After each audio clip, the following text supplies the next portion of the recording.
something a little bit different.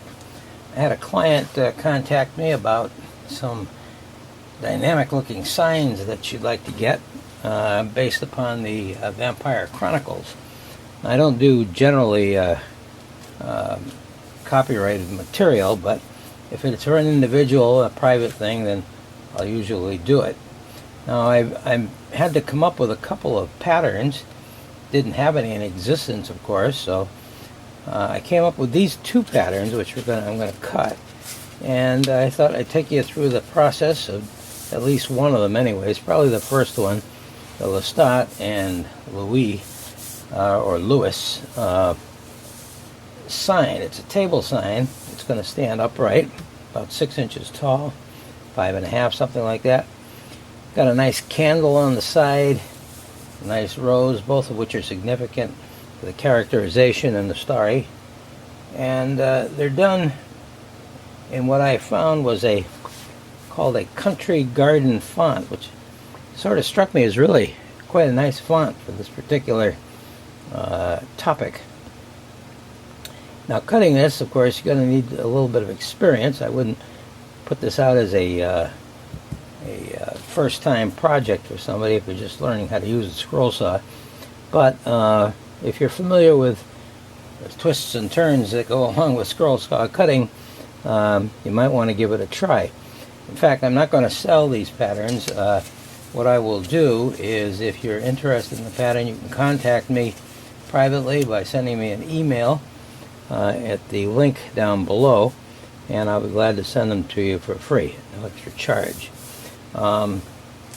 This pattern is kind of interesting because I was able to get two names on there, but the lettering is rather delicate, to say the least.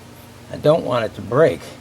So I put the candle on one side as a support, and I needed something on this side in a rose. Very difficult to find a rose pattern because there's so many variations on them and cutting that it's very difficult to do and have something good and solid to work with. But I designed this one here, which I think will work very nice at holding this whole sign together. So you might want to give it a try. I'm going to give it a try. First time I've ever cut these signs. I'm assuming I'll be able to do it without any problem. We'll see. Okay, I've decided to use a piece of poplar for this particular sign. It's a very nice wood, it's strong, and it sands down beautifully. And this piece has a nice grain through the middle of it here. I thought this would really be very effective with this sign. I put it down so that the grain actually runs right through the lettering to a certain point. And I think it will be very effective. I'm going to slice this down the middle. I'm going to resaw it so that I get two panels like this. The second one will probably not have the grain because it doesn't go all the way through. But it might. Or it might have a variation on it. And I'm going to be cutting this in a stack cutting so that I get two signs at the same time. And I like to do that just in case something goes wrong with one. I've always got a backup to help me with the other. So what I want to do now is go over to the table saw and slice this thing down the middle, as close to the middle anyways as we can get, and then we'll come back and get the blank ready. Okay, we're all set to slice this down the middle. It's going to give us a sign about a 1/2 inch thick, roughly 1/2 inch thick. And I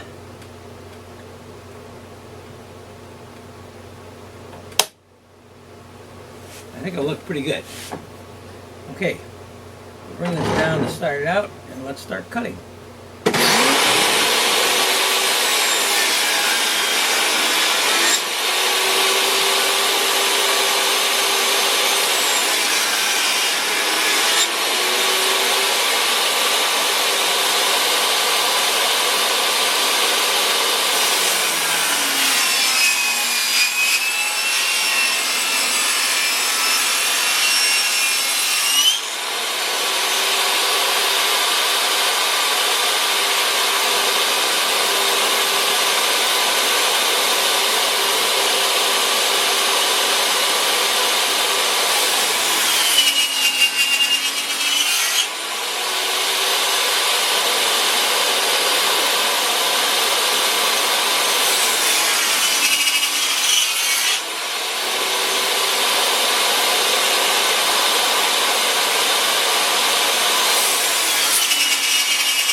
Okay, I don't know if I got all of the cutting of the, or splitting of the wood into two sections, but I did get two pieces here, and they both look very nice, and I think we'll use those for the name signs. I'm going to cut another two from another piece of wood, and I'm going to use that for the Chronicles sign. Okay, we're over at the jointer now. We're going to try smoothing out these boards a little bit, take the roughness out of them.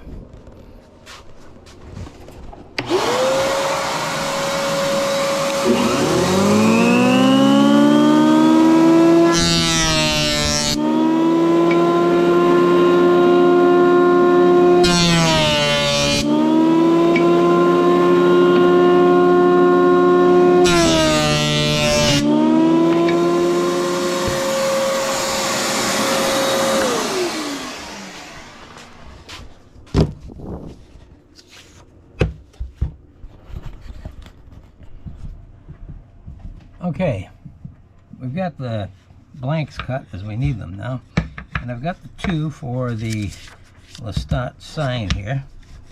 So what we're going to do first is take some painter's tape, and we'll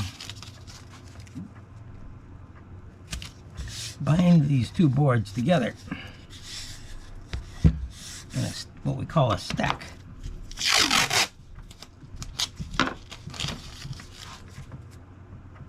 Like this.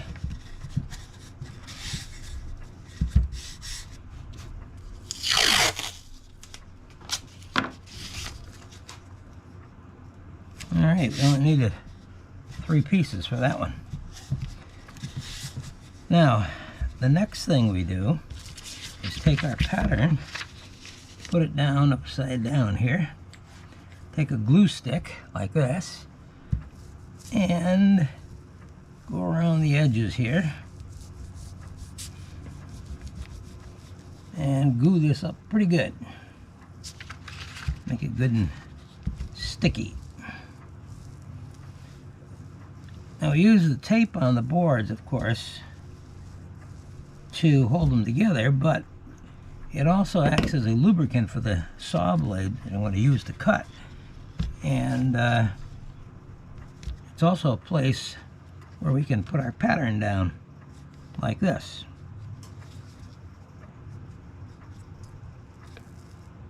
Make sure we got it lined up properly. Okay. And we get our pattern down nice and smooth. And that looks pretty good. Alright, now the next thing we want to do is we're going to need some entry holes, what we call entry holes, in the pattern. So what we're going to do is take the drill press, and I'm going to punch holes in this so that I'll be able to get my saw blade in there, and we can cut out the internal sections and the edges as well. So I'm going to go over to the drill press and do that now. Okay, we're over at the drill press now. We're going to take this and punch the holes that we need.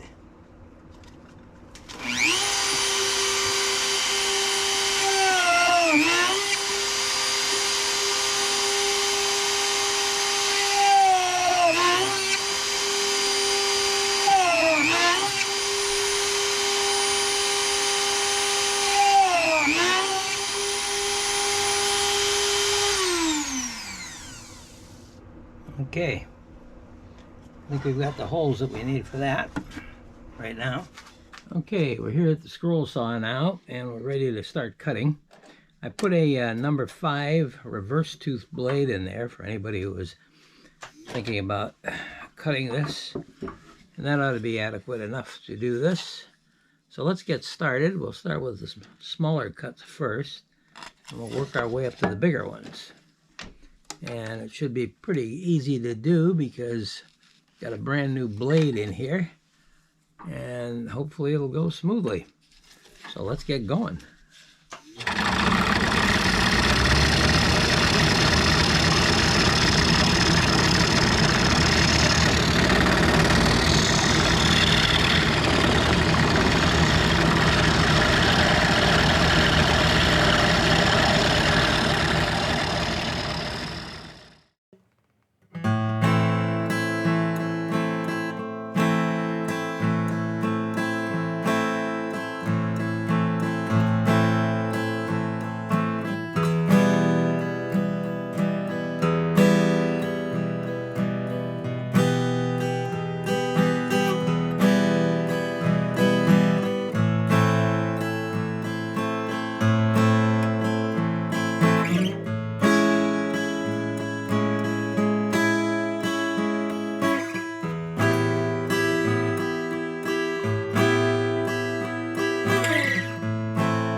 Okay, I've got the Lestat sign done, and it came out pretty good, I think. And needs a lot of cleaning up, of course, but we'll get that all done without any problem. Also made a base for it, or partial base for it, which has got to be worked over a bit yet. It's even got a little bit of grain on the side here. And I've also got the Vampire Chronicles done. That came out pretty good as well. And I got a simulated improvised base for this also. Alright, so what we want to do now is take these over to the sander, sand them down a little bit, make them nice and smooth. A couple of sanders actually work on them. So I'm going to just do that, and we'll film that as we go along.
Okay, we're over here now at the router.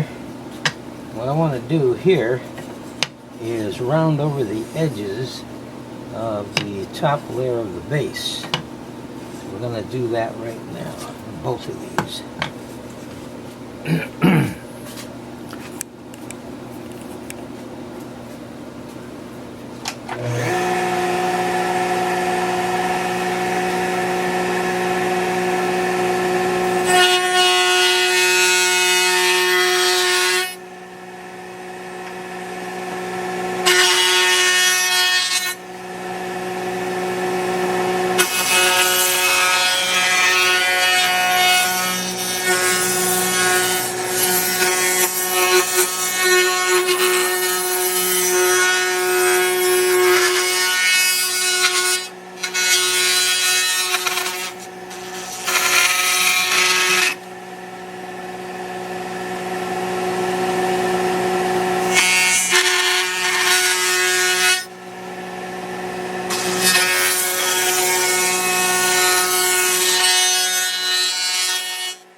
Okay, I completed the cutting and the sanding and the cleaning up, and they look pretty good now. So what we want to do next is start to assemble our project. And what I've done was I cut a piece of Padauk, which is a nice dark red, sort of a blood red, play on words there, wood that sort of contrasts with the lighter colored sign itself. And in between the two, the sign and the actual base, I got this second layer base, which is going to go right on top there. That'll be glued down. And it's actually an improvised base cut from the extra wood that came off of the sign. So you have a little bit of a remnant of the actual sign in the base itself. I think it adds a nice feature to it. I've been doing these improvised bases for a long time, and people actually seem to like them, so I guess we'll continue to do so. After we get that glued down, we actually glue them together. This is going to be glued to the top portion of the base, completing our sign. And it makes a very striking piece when it's done. Same is true with the other one. The Vampire Chronicles will be done in the same fashion. Okay, so let's get to work on that. I'm going to use Titebond glue. This is a nice wood glue. Holds things down permanently when you put them down. But we're not going to use a lot. Just put a little bit on the bottom of each of these bases. And we rub it around with our finger. Spread it out. And then just sort of eyeball it to get a nice placement on the base.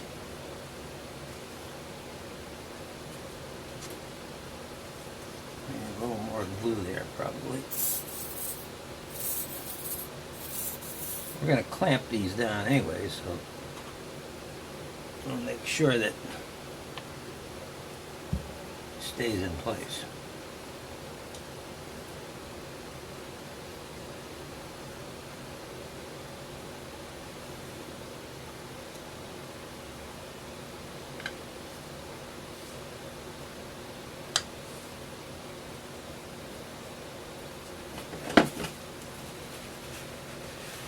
Wipe up any spillage here.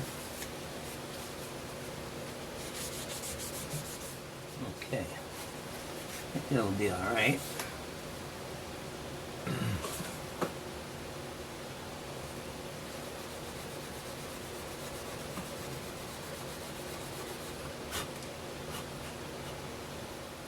Steel wool. Press that down really tight. And the same on this side. Okay. Now we're going to put another clamp in the middle on the back. Help hold that base down a little better. Put these aside. Oh, we got both of them pretty well set now. I'm going to let them dry for a while. I think, first of all, before I release this, I'll put a couple more clamps on this front part so that it doesn't come up. There we go. There, that'll be a lot better. Okay, after this dries, we'll come back and we'll put a nice finish on it and see what it looks like. Okay, we've got the signs completely finished now in terms of rough cut and everything, but it's been glued together and seems to be working out pretty good for that one, and same with the other Vampire Chronicles. It's a rather outstanding looking sign, even if I do say so myself. The grain going through the top there makes a nice little effect, I think. for this sign, and it's also matched with the grain in the partially on the base too. So I think this is going to be very nice. Now what we want to do is go and paint these, not paint them, but seal them with a clear seal material. And we'll go do this over in the paint room. So let's go over there and I'll show you how we're going to set this up. Okay, we're over here in the paint room, and we're going to do some sealing using the Rust-Oleum Ultra Cover Semi-Gloss Clear Spray, which is my spray of choice on all of my projects. Now this one, the wood is a little bit light here, but that's okay, because when you put this on, even though it is not a stain as such, it does give a nice glow to the wood. So it sort of tempers the brightness of the lighter woods and makes them a little hair darker. And that comes out very nice as an effect. Now when you set these up to paint them, I put them down on a piece of white paper towel, but I want to keep this thing as flat as possible, so I make these little cleats that go underneath there, and I've also got some thin wood too for the edging so that it doesn't touch the paper. Try to keep it off the paper as much as possible so we don't get anything stuck to it. So we got that one set up. What we're going to do is we're going to set this one up in this fashion. So put this underneath. Actually, let me turn it around this way. Underneath there. But if I were to spray this with the clear spray, if I got too much spray on it, it would start to drift toward that direction. Or if I stood them up, it would drift downward. I don't want that. Although sometimes that's effective. That's not something I really want to do. So I'm going to take a board, a little piece of wood here, and put it right on the end, because we don't want the board to be sticking to anything as much as possible. And that levels it off so that it's nice and even now. And so we can spray this now, and I think we'll be all right. We won't spray this as much. We'll do this very lightly. This I'll do heavier. Later we'll flip it over the other direction so that we don't get any drift. Here we go.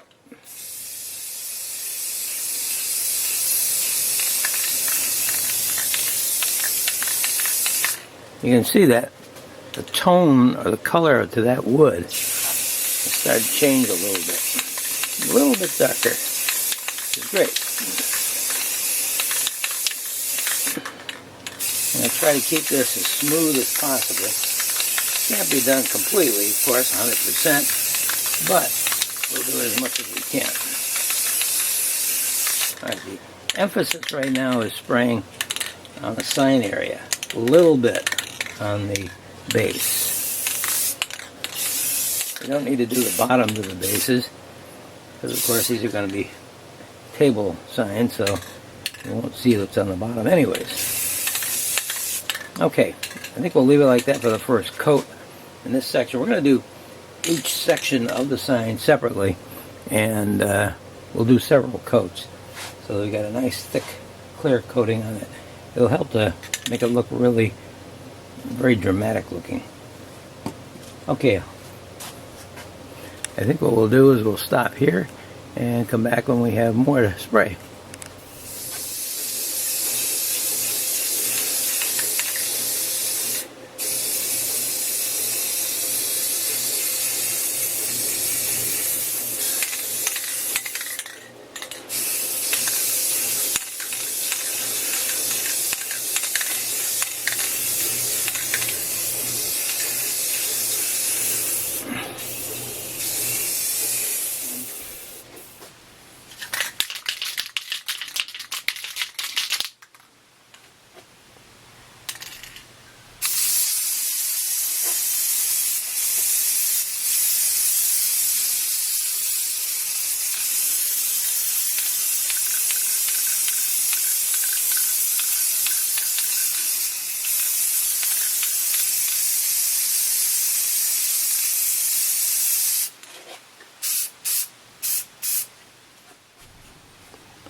Okay, I think we've finished up our little project here.